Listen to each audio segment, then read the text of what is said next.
Hey, what's up guys, Kriscoart here for Kriscoart Productions. Welcome to this behind the scenes video of Call of Duty Black Ops 3 Zombies in real life. The video itself was a lot of fun making it, not so much fun editing it, but today we're only going to look at the fun side of making this video, which was shooting it.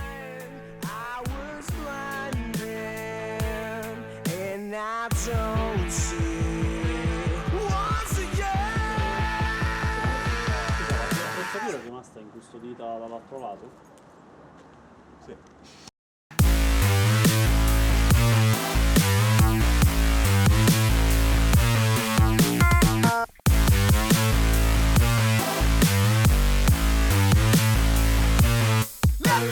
So as you can see, I'm shooting this with my A7S on the Ronin M, and this was such an amazing setup for this kind of shoot. You know, when dealing with such a run and gun shoot where you don't have permits, you only have a certain amount of time in a location before you get caught or you lose light. And this was actually shot somewhere that's sort of far from where I'm staying in Italy. And so that was sort of a challenge, is just getting everything done in one day, so I didn't have to go back into that location. So this setup, the Ronin M with my A7S, made the shooting side of it just a breeze. It was super easy, and it kept things fun, kept things energetic. You know, it's always nice to see the shoot moving along without having any pauses or bumps in the road caused by your gear failing on you. Now, I'm just gonna point out real quick how stupid and crazy I look with my arms sticking out like that. You know, pretending to be a pretentious director, but that's not what I'm doing. That's, you know, might come across this way when looking at the footage, but what I'm actually doing is trying to get a sense and an idea of how big my framing is, so I can know how much to turn. And of course, you know, just putting two arms in front of you doesn't really give you a precise idea, but it's still good enough to sort of get a sense of the range of where to look at, how much to turn, and, you know, get an idea of what is going to be seen through the lens.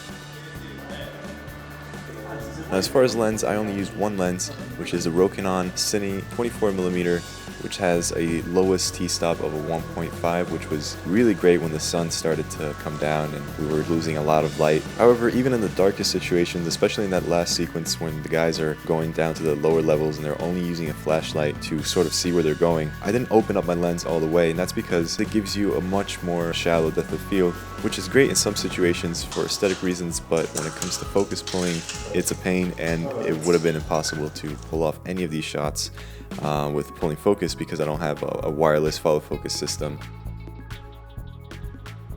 Now, as you probably noticed by now, there's a lot of practice going into these shots before actually filming them. But the reason why I decided to practice the shots a number of times before actually shooting them is for a couple of reasons. Number one, we had a limited amount of batteries. You know, we're using the Ronin M, and I only have one battery for the Ronin M. I wanted to be a little bit more conservative on how much battery power I'm consuming.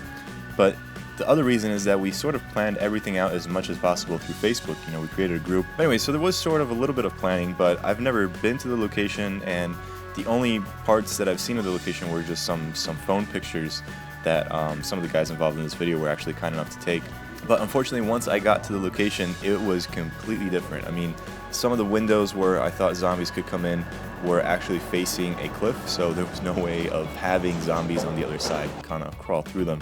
And just the logistics of the location entirely was completely opposite of what of how I imagined it, and, you know, how I planned to shoot the video accordingly. So we sort of had to scrap everything and improvise everything on the day of the shoot.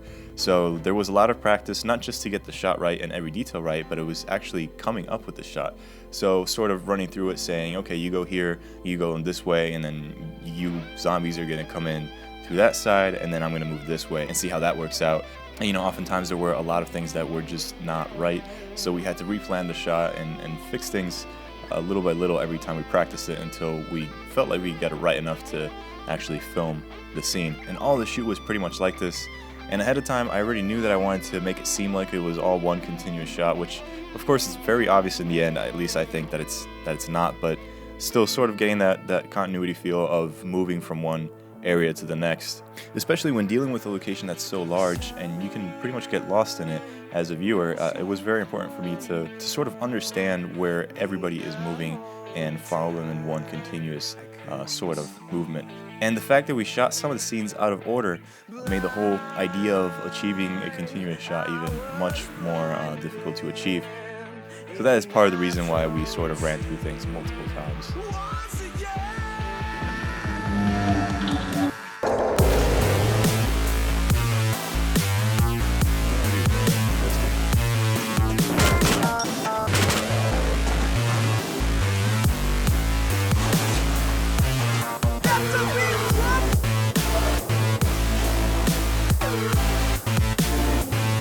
Oh man, I'm killing it.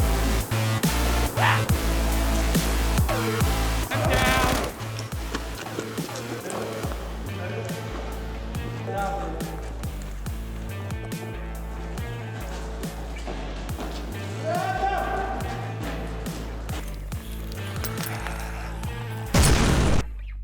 A good location can do your short a great deal of help and just can make it look that much more, whether it's cinematic, whether it's creepy. You know, the location is one of the main things that gives your scene a specific atmosphere. And of course, you can light a scene to have different tones and have different atmospheres just from the lighting, but just having a location like this, when you have no budget, no means of lighting a location to make it look scary.